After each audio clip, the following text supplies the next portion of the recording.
Need a hair tie. Yeah, I sliced mine off.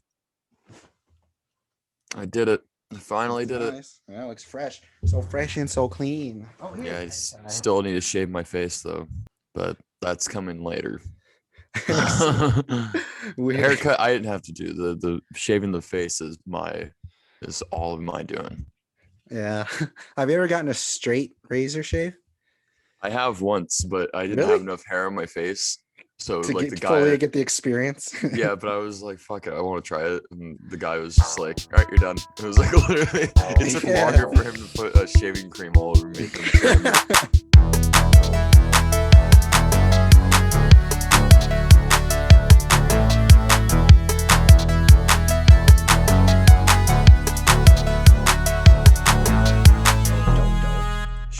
She bang, oh baby, how she moves, she moves. So Bring us back to the early 2000s right there. Oh yes, I liked what we did last week, where you were like, the one that stuck out to me was this one. So I'm going to do that with you. I'm going to pitch you all these stories that I have this week, and we're gonna determine which one is gonna survive our show, which one we would pick out of all of them, because there's quite a few. We're gonna be talking about 2 Adam Sandler projects today. Oh shit. Yeah. And then we're also visiting a DCOM later today. I realized I forget to introduce ourselves in front of each episode because it's usually just you and me, and we're like, oh hey, yeah, we know each other. You're Justin and I'm Elijah. But I forget when I say welcome to History of Popcorn. I forget to introduce ourselves. So yeah, we should probably do that this time. Yeah, we should probably do that more. I'm Elijah. I'm Justin. And we are the host of History of Popcorn, which is currently what you're listening to. Your secret public movie club.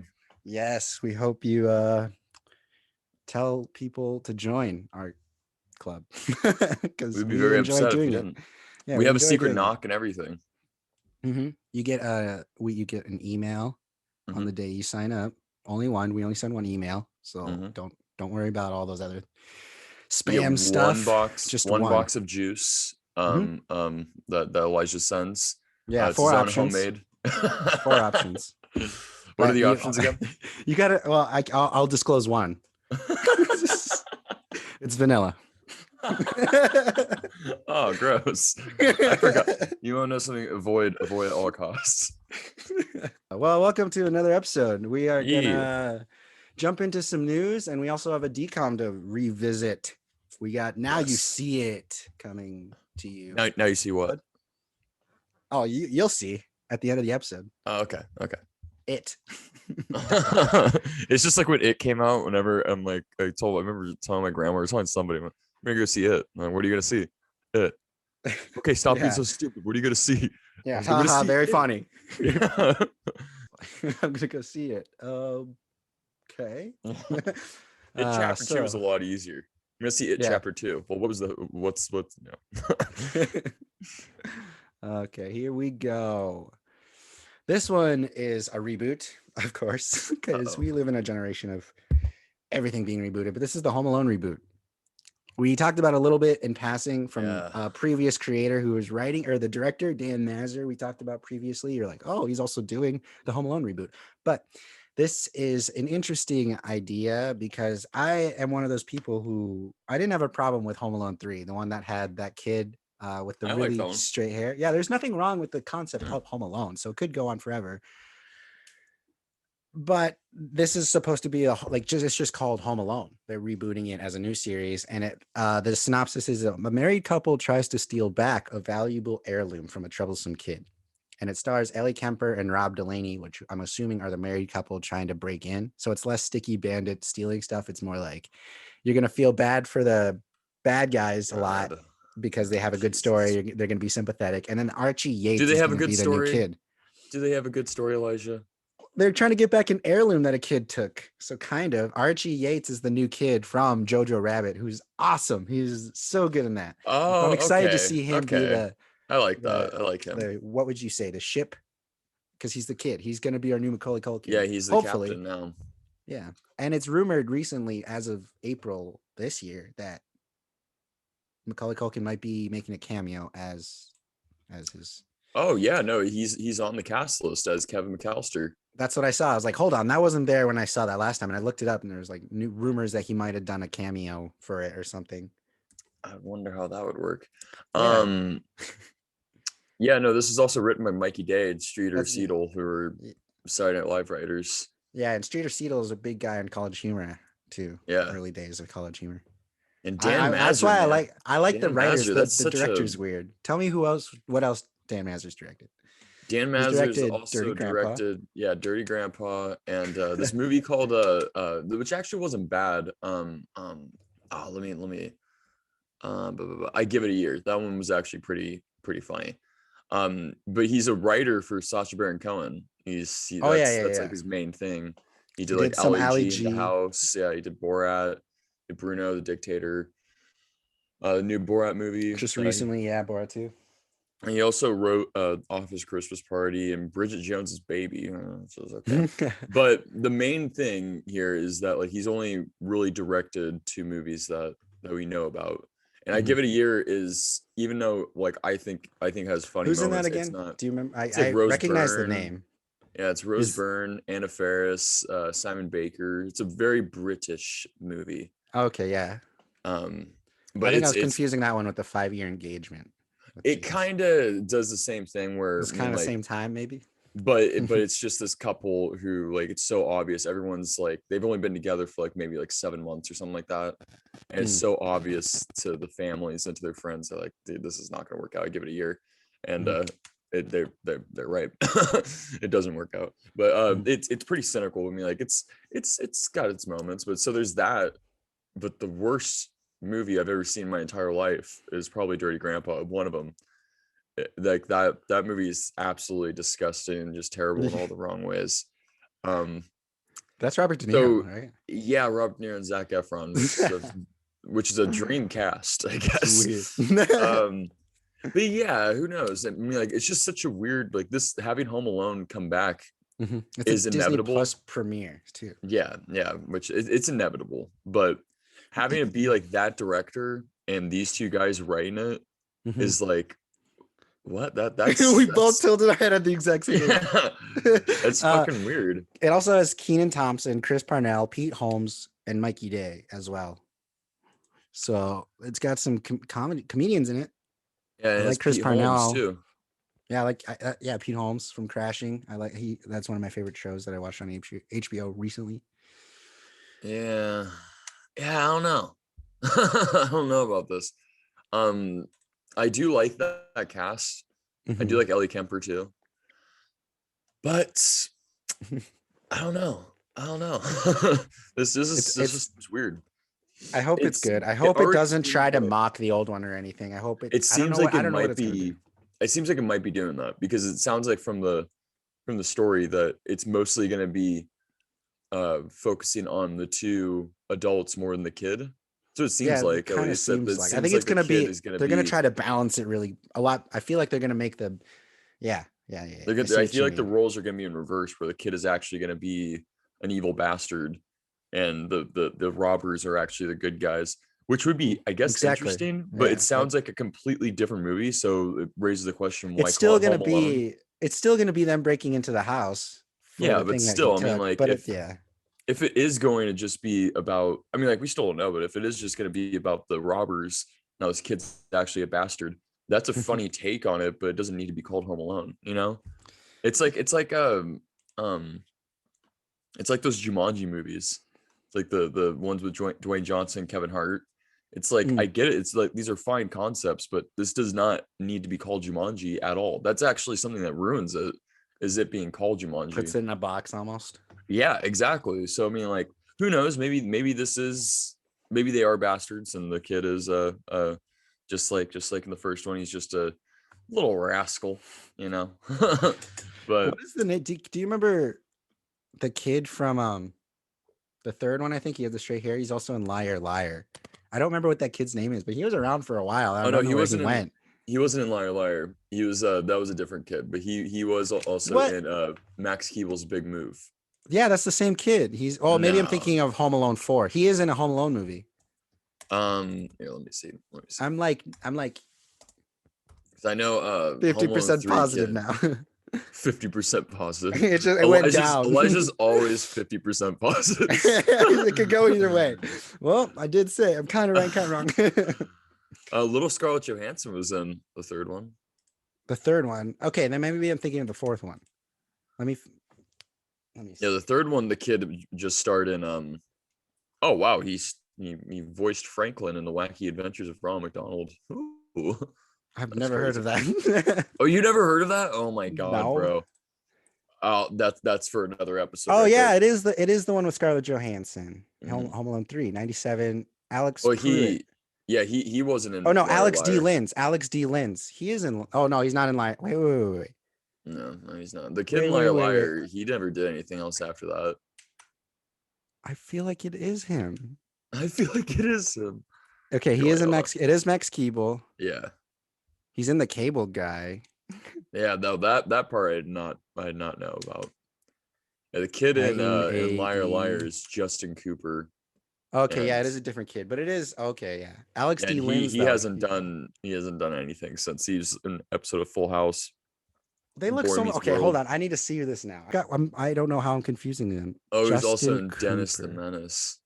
Oh, they do look a lot alike. It's the hair. Yeah, It's the straight shiny hair. They both had straight shiny hair. No, it's definitely that hair. That's funny. But yeah, okay. Alex D. Linz is what I'm thinking of for Home Alone 3 and Max Keeble. I liked that one. I didn't. Yeah, no, I didn't mind that one either. It's like I get it, it's actually the same thing I said about this in Jumanji, is that it just didn't need to be called Home Alone 3 because it had nothing to do with the first two Home Alone movies. I don't think that I think that people always mistake like people always think that if they're like inspired by a certain movie that they have to make it into like a sequel. It's not really direct, but it has its same title. This happened a lot in like the 2000s. And it just makes no sense to me. And people like the Jumanji movies, I'll always use that as an example, because those especially the Welcome to the Jungle would have been a fine just retro game movie where they get sucked in thing. Could have been a fine movie if they had nothing to do with Jumanji. It's like what they did with Zathura. Like that's technically a Jumanji movie, actually. It's by the same author, but doesn't say anything about Jumanji. It's just its entirely own thing. And people who know. Yeah, and it's a way better movie. Yeah, no, that's exactly, because it doesn't put itself in that box. And Home Alone 3 did that, and I feel like that's why people didn't like that movie that much. And it seems to be, I mean, like that's what happened with the other sequels too. I haven't really watched the other sequels because I'm a human being, and you know, I don't want to kill myself and kill my eyes. But this seems like, I don't know, this seems like it might be one of those situations where like you just shouldn't have called yourself Home Alone. You should have just called yourself something else. Call yourself alone at home. Call yourself let's see, Spiral, a Home Alone story. Dude, isn't that annoying though? Don't you hate it like when these from the Book of Home Alone? Isn't it annoying though when like these like reboots, they just give up on like trying to create new titles, and so they're just like, what should we call ourselves? Let's just call ourselves Home Alone again. Yeah, like Scream is going to be. I'm upset Scream kind of did that. I wish they kind of just went with Scream 5 and kept going. Yeah, and we're called Screams. With the Screams. That's what I liked. Yeah, I agree with that. Like, I don't know. There's something that they could have done to continue and not just go back to what it was. Like Scream is a good example too. I hope that does well, honestly, because it's called Scream. It's basically almost erasing. You're going to have them right next to each other now forever. Yeah, which that exactly. No, that's why it's such a dumb decision, marketing decision, and executive decisions. Because you can tell like the directors and the writers, they're not the ones that are like, let's just call it Home Alone again. Like that's, at least I would hope so. I feel like they approach it and they're like, we need a new Home Alone project. This is all the stuff we have. We have a streaming service. I mean, I feel like Disney, specifically with Disney, but in other aspects, I see what you mean. Disney definitely was holding on to Disney's evil. Let's see. I found out Mikey Day is writing a Inspector Gadget movie. Really? With the same guy as Streeter Seidel when I was doing some research on this. I thought you were going to say with Matthew Broderick again. I would love that. Oh no. I love Matthew Broderick. Let's get to the next story. That was just a little, I hope something drops with Inspector Gadget. That'd be cool. He's apparently writing it. This next movie is technically a superhero movie. Oh. Not from the MCU. It's not from DC. It's its own thing. That's unacceptable. Pass. I don't. Let's next story. This next one is Sylvester Stallone's Samaritan. Have you heard of it? Oh yes, I have. It's Yes, supposed to come yes. out June 4th of this year. Like Mm. it's like right around the corner, and we have heard nothing. And as of Yeah, that's recording not this, good. we've heard nothing. But it's been delayed a couple of times because of COVID, and was open about that. But it's going to get delayed one more time, I feel like, unless by the time this airs, there is something about it. But it's right around the corner as of recording this. So the Samaritan goes as a young boy learns that a superhero who has thought to have gone missing after an epic battle uh, 20 years ago may still, in fact, be around. Yeah, no, I've heard about this right before, because this is one of the first movies to be shut down with filming because of They had just COVID. announced, like, they had just shared some stuff, like, right before. Yeah. They're Yeah, like, check this out. because Check out this photo, I think. well, I didn't hear about anything of it until like I Oh. think it was right after No Time to Die was canceled. Their premiere was Mm. canceled, and everything Cans was canceled. And so I started looking into it more, and then so that this Sylvester Stallone movie was like one of the first productions to be shut down. But I just read, but I it's so like I read the premise, and I saw the picture of Stallone. I was like, oh, like this looks like it could be the perfect Stallone movie. Yeah, it could go either way, honestly, It really could. because the cast I is just like Sylvester that he's Stallone. embracing his age. Yeah, That's what he needs to keep doing. He I needs didn't to realize how old he embrace that was he's old. until I was reading up on this too. I was like, Yeah. wow. Well, it Or just reminded until me. you look at a picture of him. Yeah, Like, dude, that's not in you look Hollywood. old. Yeah, that's not in a movie. If Yeah. he just shows up somewhere and you're like, oh, okay. You look That's old. why the Expendable movies are so expensive. Makeup Uh-huh. department, making all Uh, these action guys look young. yeah, yeah. But it has Martin Starr in it. It has a newcomer named Havan Walton, who's from Euphoria, who plays the kid who discovers him. Moises, is that how you say it? Moises Arias. He's from King of Staten Island and Kings of I like how you Sweden. say Moises. Moises? Oh, I'm not sure how you say it. Moses? Is it Moses? I think Moises? it's Moses. I think it's Moses Moses. Arias. I think he's on Disney Channel too. Yeah, But he played a little Rico in Hannah Montana. that's what it was, Rico. Mhm. This kind of reminds me of a story of like Hancock, but it could be really cool in Yes, a it way. sounds like it could I be like liked Hancock Hancock, at the but time, but I didn't know. what the fuck happened in that second half of Hancock? It's like two completely different movies. Anyways, Hopefully, this is more grounded in what Hancock was trying to do. yeah, you could tell Hancock they had no fucking idea what they were doing after they got him to be the superhero. At that point, they were like, Now we need a super villain. How do we do that? which yeah, no, I'm have a Which super would just villain, but for some reason they decided to get Charlize Theron as a it was a weird yeah. like they did this like weird they did the like weird lore of like how their powers work, which just didn't work, I guess. Yeah, just terrible. But Samaritan, it seems like it's gonna be a little bit more grounded, a little Hopefully, more the low director budget. sounds good. Julius Avery, he did Mhm. Overlord and Son of a Gun. I really liked Overlord. I followed Overlord when it was announced because I thought, and there was rumors going around that it was going to be a Cloverfield movie, and I was like, That's what I thought oh, too. World War II Cloverfield movie, I'm Would have down. been so And good. maybe I feel like it was, and then it leaked, and they're like, take all that stuff out, and then it became a better movie probably because the movie is good. I liked Overlord a lot. Yeah. Yeah, no, Overlord was pretty crazy. I don't remember too much of it, but I do remember really liking it. I I do liked it a remember lot. that though. I remember It was on being my like, top 10 that year. this is definitely a Cloverfield movie, and they're not telling us until the end. Yeah. Yeah. Because In my heart, it's still a Cloverfield movie because it's so much better than fucking the last one. Yeah. The writer kind of makes me nervous. Yeah. I did like he wrote a movie recently called Escape Room, which I enjoyed as like a fun movie to watch. Has its flaw. It's not perfect. They're making a sequel. It's sort of like a PG-13 Saw. You're just like, okay, Yeah. cool. I think it's PG-13, but it's enjoyable in that way if you don't take it seriously. And then what are the other movies he's made? Because there's some doozies in there. Season of the Witch is pretty horrible. Oh. Anyways, but yeah, no, that's like he did the Season of the Witch movie, which is an awful Nicolas Cage flick, and he did some show called Ninjago. A lot of Ninjago. Season of the Witch, was that what year was that? Was that recent? This was 2011. I was thinking that's the one with Jay Baruchel. What is that? Sorcerer's No, Apprentice. that's Sorcerer's Apprentice. That one I actually like. People don't that really one like was that fun. movie. That one was enjoyable. I like that one a lot. No, this one has Ron Perlman and Claire Foy. It's awful. It's not even worth explaining. It's just one of those Nicolas Cage movies. It's like, okay, that was a thing. Yeah. Yeah. But there are no like freakouts. It's a very boring Nicolas Cage movie. But yeah, that's those are the only things that he's done. He's also done a lot of Ninjago. TV shows, yeah. A There's lot of this movie he Ninjago. wrote. His name's Bragi F. Shoot, I believe that's how you say his name is. He wrote this movie that I came across that doesn't have any cast or anything, but it's called Inversion. And I have contemplated how I would this concept a lot, the concept of the inversion. It says it's basically a world where gravity is like they lose gravity.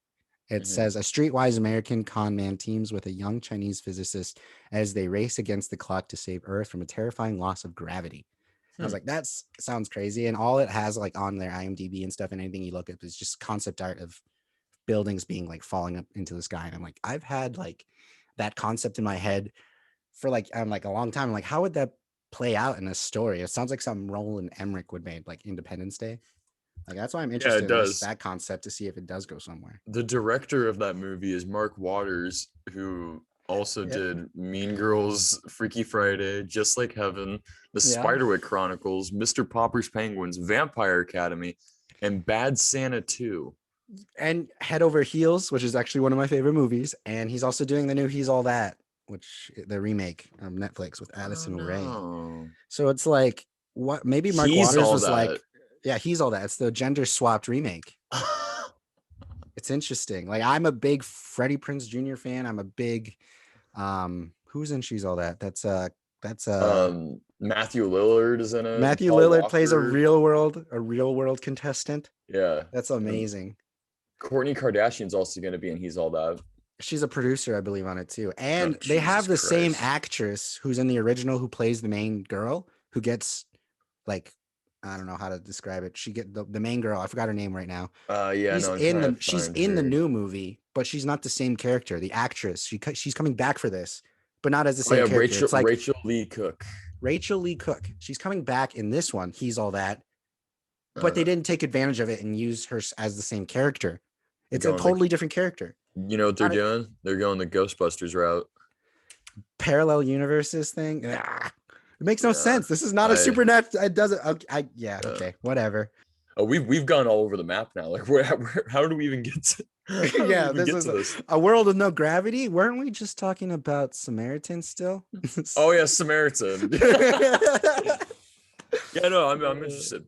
I'm gonna say I'm gonna obviously we're not so interested that we could stay focused on it.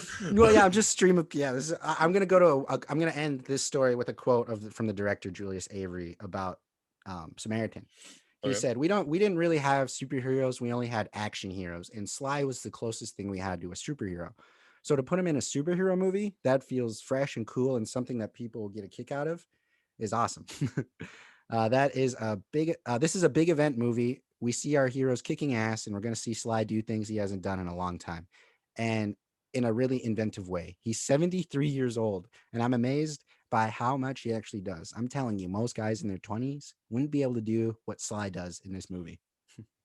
Okay, can Sly do this? Look. It seems like a perfect role for him. I just hope they don't go so big, Like I hope they don't go super CGI or something where it's just like I don't know. That quote, it kind of makes me nervous because that they are gonna go really big. That would be such a misdirection. Like, you're seeing him do things he's never seen before. What is he doing? He flies. Gotcha. Have you ever seen a man fly before? Have you never seen Rocky fly? Have you ever seen Rocky fly? I don't know why they talk like this. I don't know how that. You guys want to? I wrote a movie called Samaritan. It's the Sylvester Stallone flies. We got two more stories, both from Adam Sandler. You're going to tell me which one you are more excited about just from these Sandler ones, and then we'll choose which one sticks out overall. But I'm going to approach this two ways. I feel like they're both, I don't know, actually. I don't know how to split this up. Do you like basketball or space? Oh, I've heard of one of these. Which one did you hear of? I'm pretty sure the basketball one. So let's do a space one. Okay, the space one. It's a Netflix film.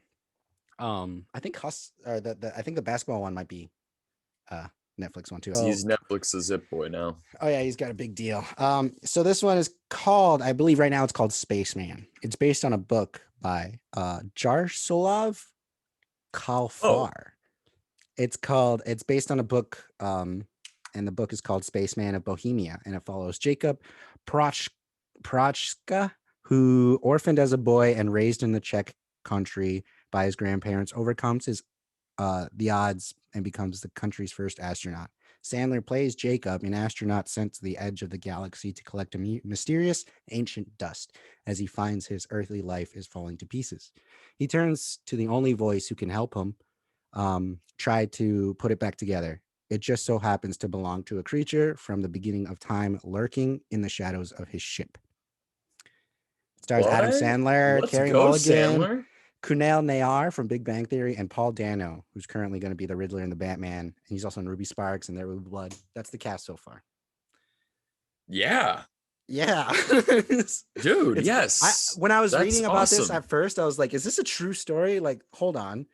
He's going to be the real life first astronaut from the Czech countryside. But then I found out he interacts with the mysterious ancient dust and all that. So and I found out the book is technically under science fiction and absurdist fiction. So it's going to be very interesting, I think. The book came out in 2017. That's awesome. That's awesome. Yeah. That's awesome. I'm glad that he's doing this.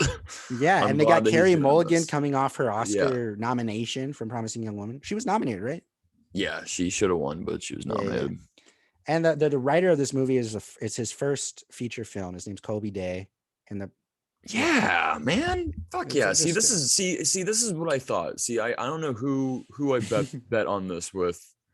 I kind of lost because he did Hubie Halloween, but I said that after Uncut Gems, Sandler is going to take a whole other approach in his career, because the way that he was like talking about Uncut Gems, like the way that he's being interviewed by it, you can just tell that it was like such an eye-opening role for him, where he was like, damn, he can still do what he's known for, but to do it in a much more like have him not have so much control and let himself be taken by a director that actually knows what the fuck they're doing. Yeah.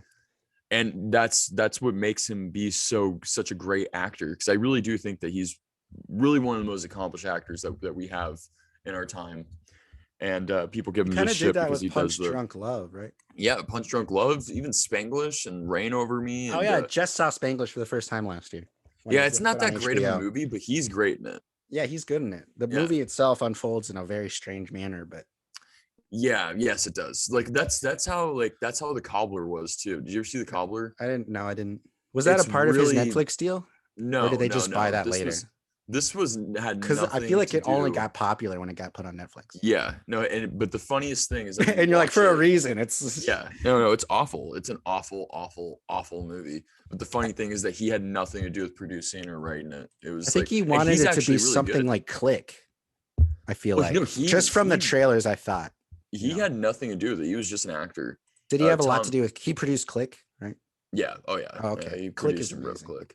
But Tom McCartney did The Cobbler, and he's the guy that did The Visitor. He also did a Spotlight. Like, he's done a lot of like really great movies, and then he decided to do The Cobbler. Anyways, Sandler's a great actor, and hearing that he's doing something like this, and the director is pretty dark. His name's Johan Renck, and he directed some episodes of Chernobyl. He directed David Bowie's last two music videos, which are really unnerving, Lazarus and Black Star.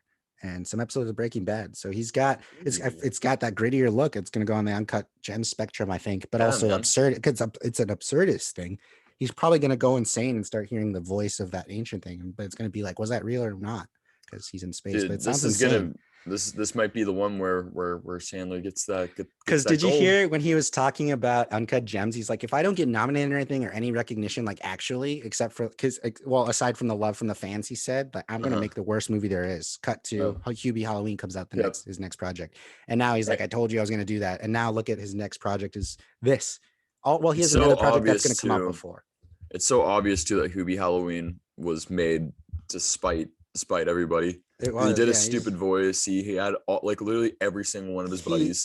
He mixed in everything that people didn't like into one movie, like the Jack and Jill Yeah, characterizations of. it did kind of and make me like, laugh though. There are some. yeah, funny there were scenes. moments. I fell There, asleep. there, there are I tried to moments. watch it like twice, but yeah, There are moments in every Adam Sandler movie, even the worst ones, Mhm. that will make me laugh. Like I It's hate the because ridiculous six, but the the part people where in it, you they're just love the people like as yeah, people, you know, yeah, most for the no, most it's for the most part.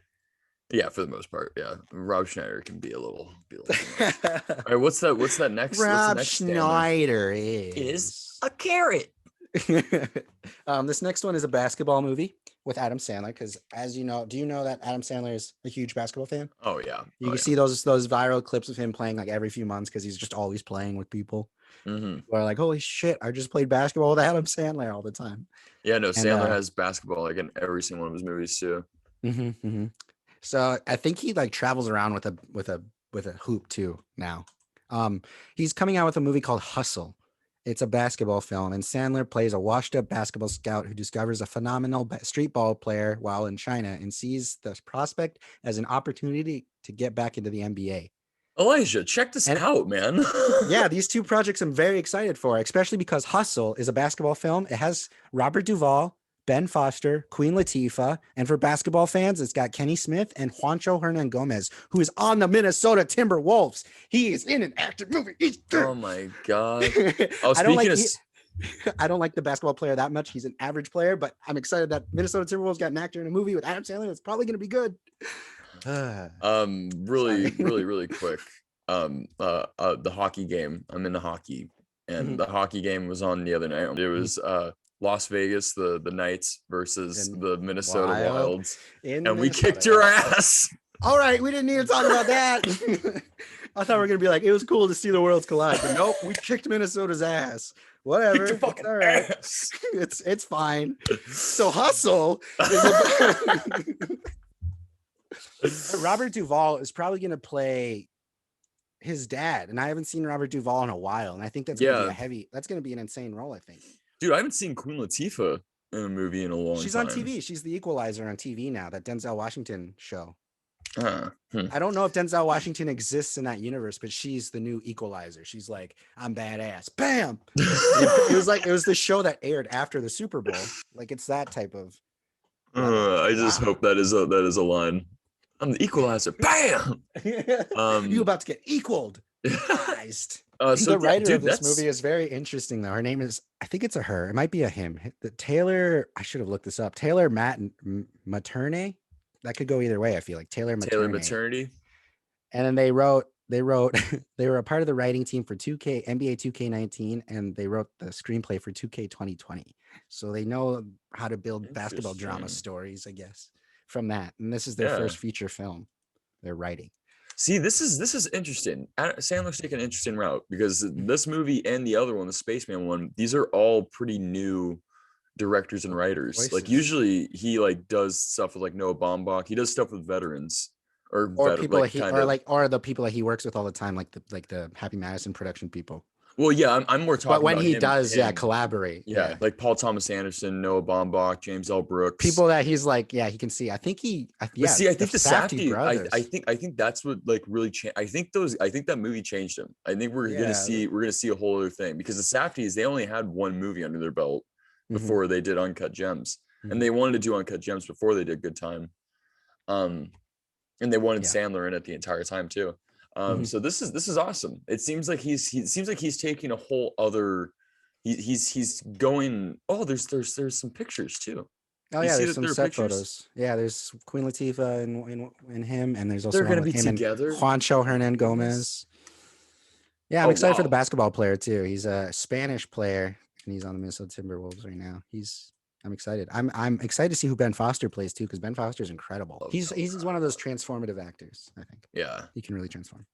Those are two really interesting movies, man. I'm very that's awesome. I'm very like I said, between the two of them, between Hustle and as of right now, it's called Spaceman. Which one would you see? Well, Spaceman sounds a lot more ambitious, but Hustle just looks like it's gonna be like I don't know. Yeah, you know what?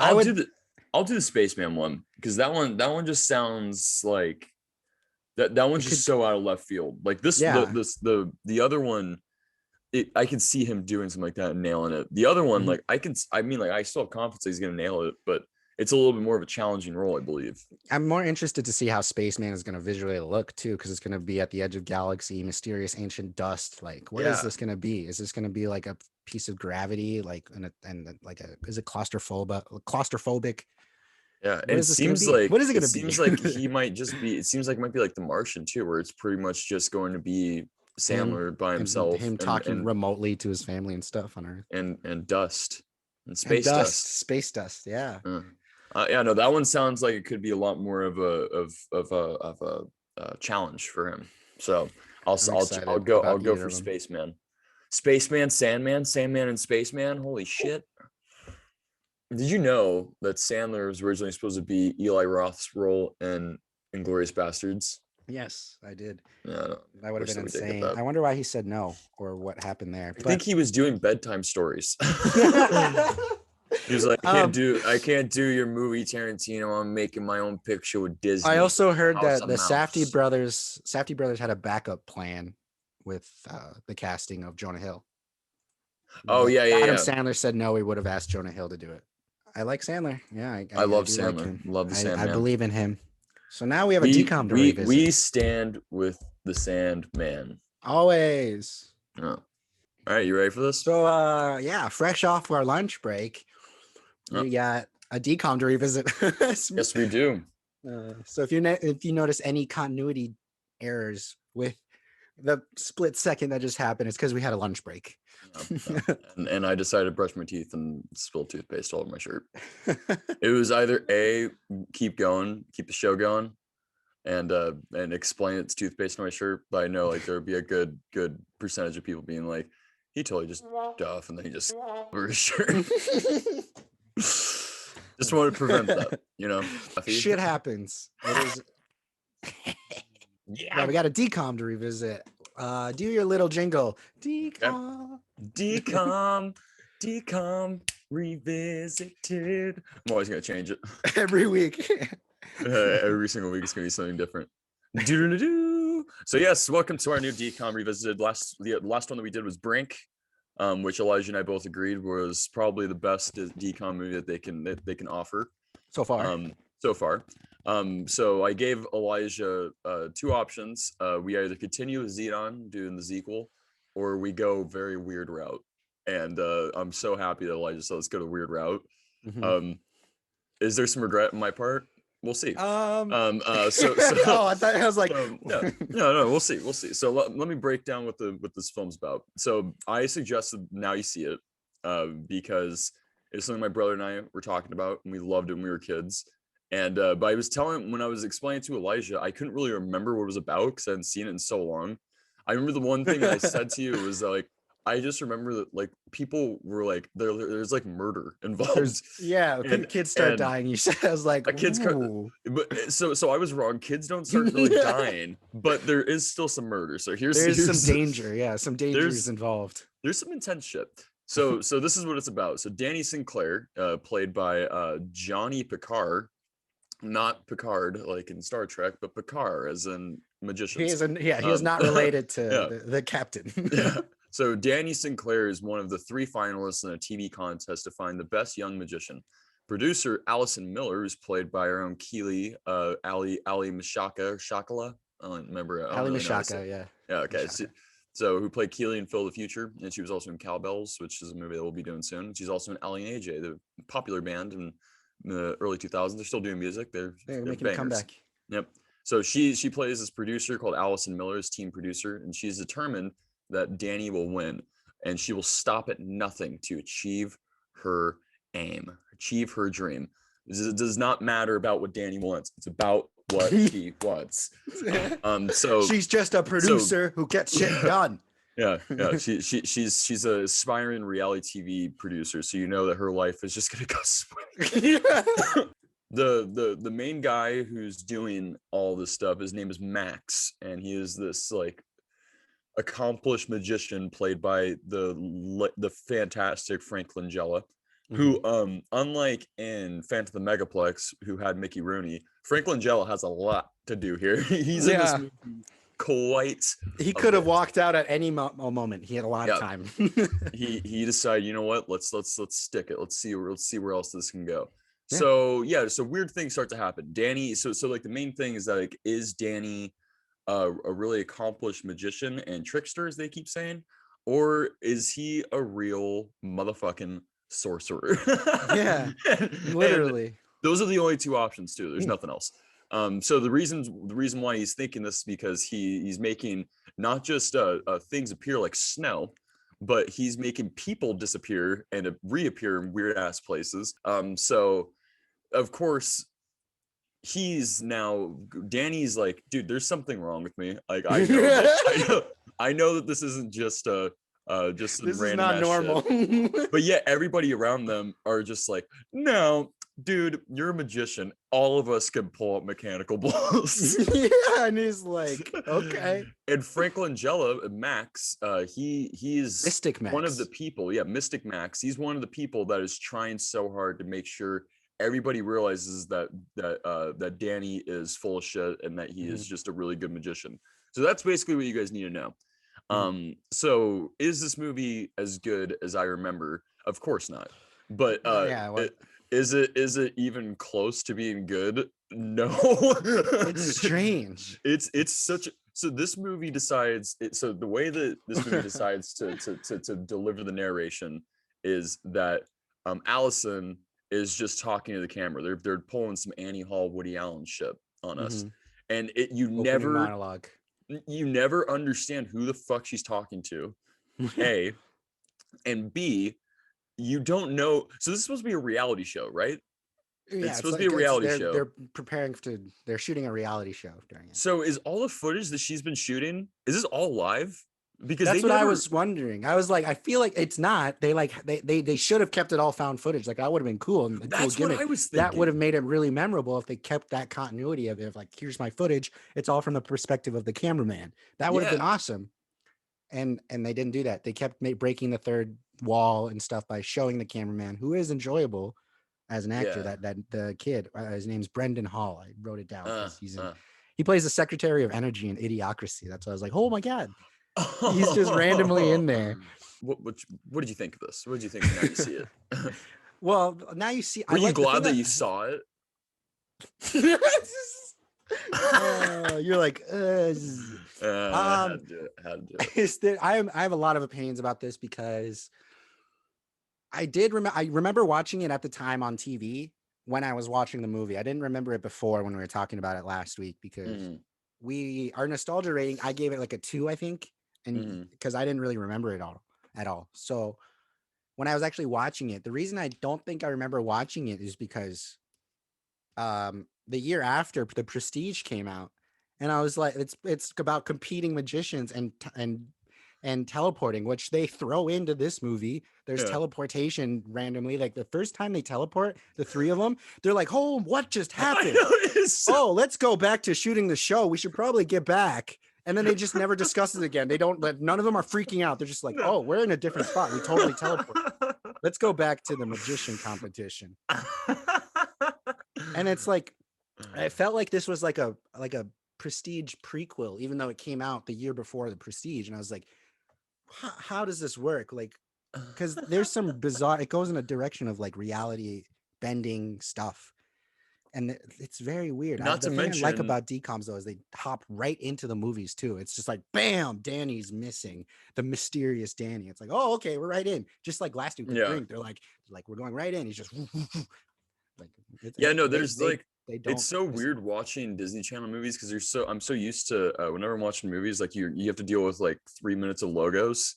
Yeah, or just like you breathe for a moment before you see protagonist or anything, but they just hop right in. So yeah, it's weird. It felt like that the main kid Danny was going to murder somebody at any point. Did you feel the same way? Something very unnerving about him. Like when you first meet him too, you see him through the window like you would see a ghost in a movie. He's just like, I don't think his audition. I think his audition for this movie had 0 lines. They just like look confused because we're all not going to know where this movie's going.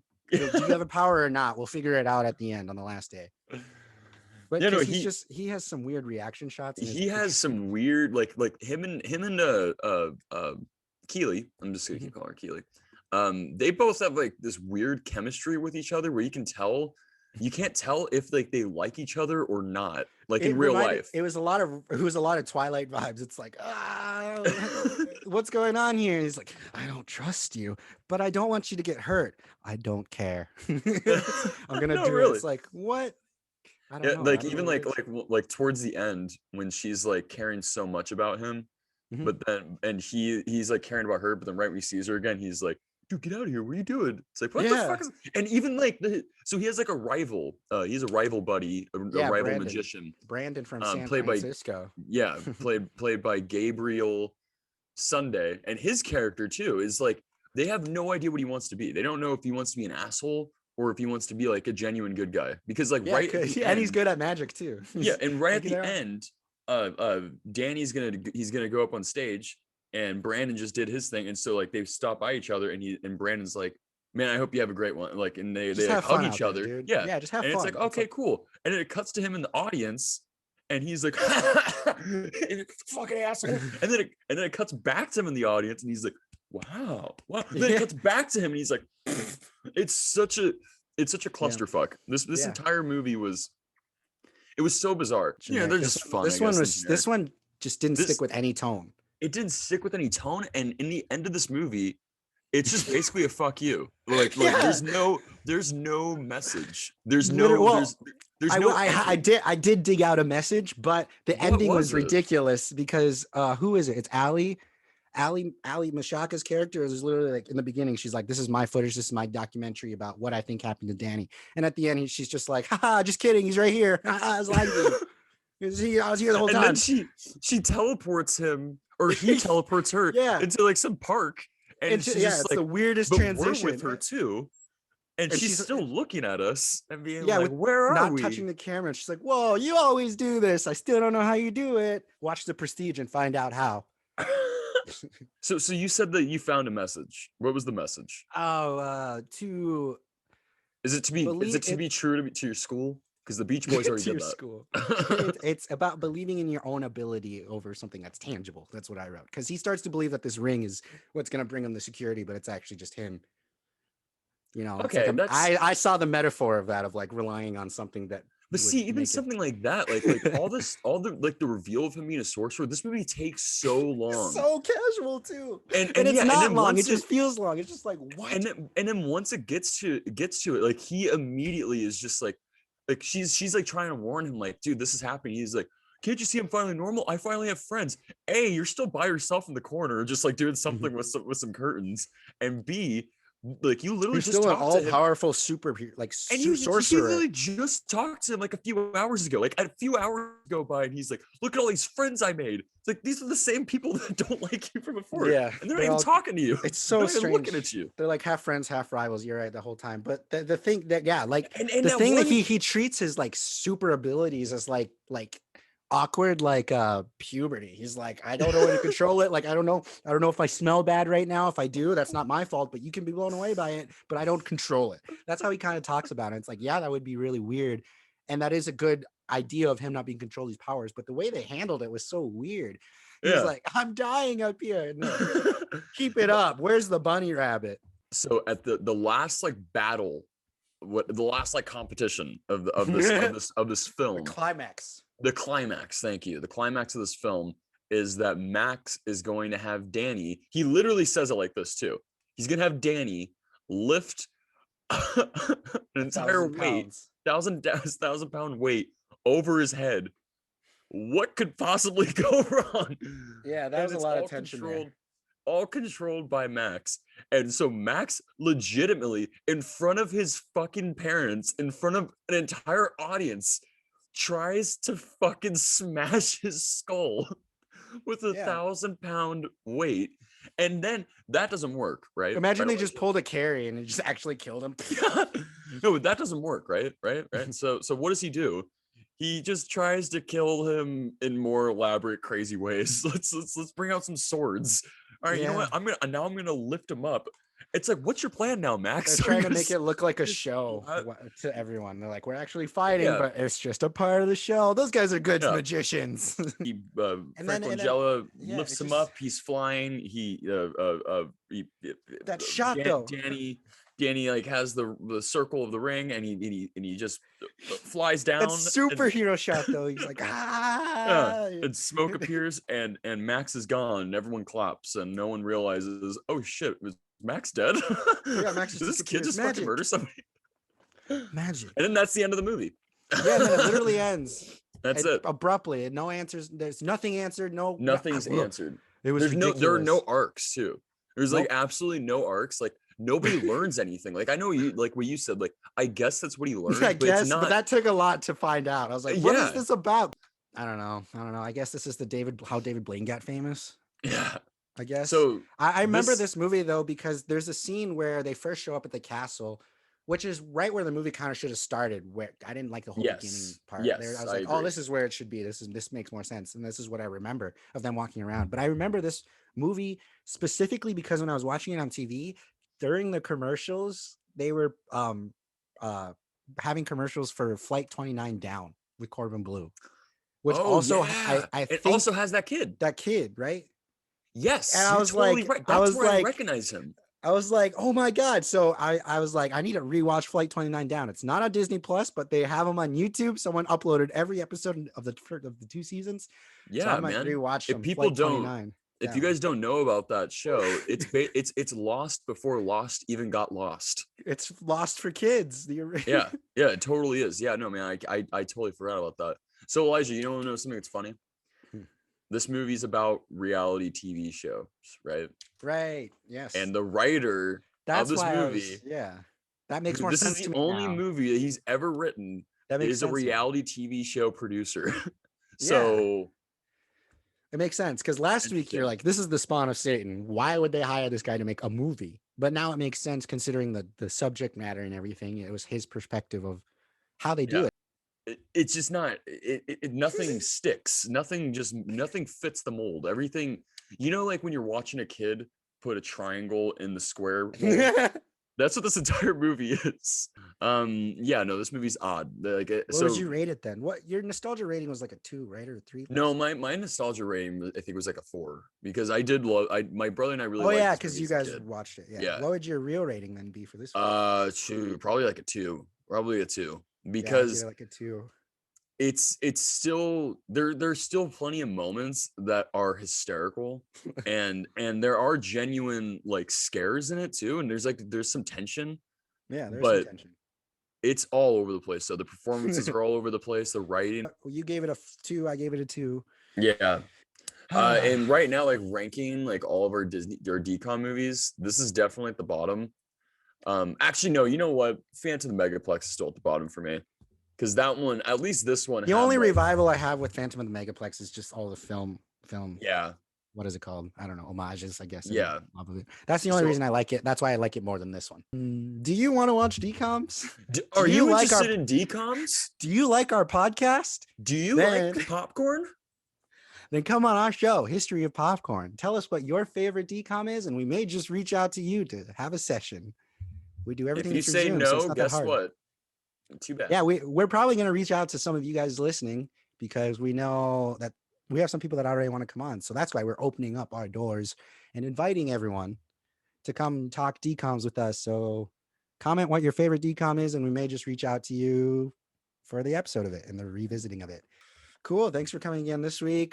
Checking out History of Popcorn. They're doing good things by listening to the smaller podcast and supporting. I know. Thank you guys. I appreciate it. What episode are we on now? This will be 17. Episode 17. Oh my God, we're almost at 20. I think this is episode 17. Holy shites. Cool. That was our show. Follow us on social media. Subscribe. Hit that bell. Join us next week. I don't know. I don't like doing intros. There should be a pre-recorded thing, but yeah, do all that good stuff. Share with your friends. Tell us what you're watching. Remember to like and subscribe. Yes. Watch From the Dark on Amazon. Yeah, do that. It's $3.99 to rent and $9.99 to buy. And if you want to watch me kind of cry, then watch Dateline. It's on Hulu. Killer role. Is it on there? Yeah. Queen Latifah's on NBC. Here we go. See you guys next week. Thank you. Bye. Bye.